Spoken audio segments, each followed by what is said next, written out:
बिस्मिल्लाहिर्रहमानिर्रहीम अस्सलाम वालेकुम। तो बिलाखिर इमरान खान की जानिब से फाइनल राउंड शुरू होने का ऐलान हो चुका है और इमरान खान ने ये ऐलान किया है कि परसों से मैं अपनी तहरीक का ऐलान करने जा रहा हूँ। यानी उन्होंने बहुत कोशिश की ओवरऑल के गवर्नमेंट को भी इस बात पर इस पेज पर लाने की कोशिश की कि इंतखाबात करवाए जाएँ, क्योंकि मुल्की हालात जो है वो किसी के कंट्रोल में भी नहीं है। महंगाई सर चढ़ कर बो रही है और गरीब जो है वो रोज़ बरोज़ पिसता चला जा रहा है।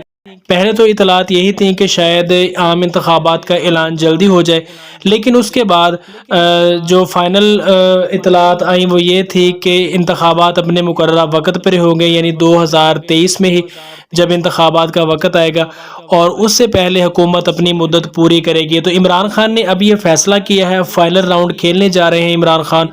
उन्होंने तहरीक चलाने का ऐलान कर दिया है गवर्नमेंट के ख़िलाफ़ और आवाम से उन्होंने अपील की है कि जैसे ही मैं धरने की कॉल दूंगा तो आप लोगों ने निकलना है।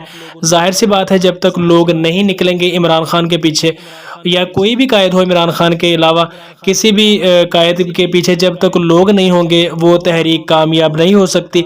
तो इमरान खान ने आवाम से ये अपील की है कि हमें निकलना है और धरने के लिए जैसे ही मैं कॉल दूंगा आप लोग तैयार रहिए और इस्लामाबाद की तरफ धरना भी ज़रूर देना है। परसों की कॉल दे दी है कि इब्तदाई जो एहतजाज की कॉल है, महंगाई के ख़िलाफ़ भी इमरान खान हुकूमत के ख़िलाफ़ निकल खड़े हुए हैं।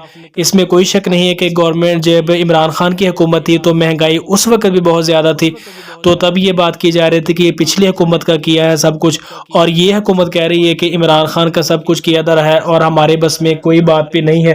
यानी अवाम किसी भी तरह से सुख का सांस नहीं ले रही। अवाम किसी के भी ख्वाबो ख्याल में नहीं है कि अवाम का क्या हाल है, भूख से मर रही है। लोगों के पास बिजली का बिल देने के लिए पैसे नहीं है और इसके अलावा अपनी खाना खाने के लिए, रोटी कमाने के लिए पैसे नहीं है। तो हुकूमत बहरहाल अपने चक्रों में है। तो इसलिए इमरान खान ने ऐलान किया है कि परसों से मैं तहरीक का शुरू कर रहा हूँ और ये ऐलान किया है कि लोगों को निकलना होगा। जैसे ही मैं धरने की कॉल दूंगा तो लोग मेरे पीछे होंगे और इस निज़ाम को लपेटा जाएगा और मुल्क आम इंतखाबात की तरफ जाएगा और उसके बाद कौम जिसको चुनेगी और जिसको वोट देगी वो अपनी हुकूमत बनाए और मुल्क का सिस्टम जो है वही आकर चलाएगा।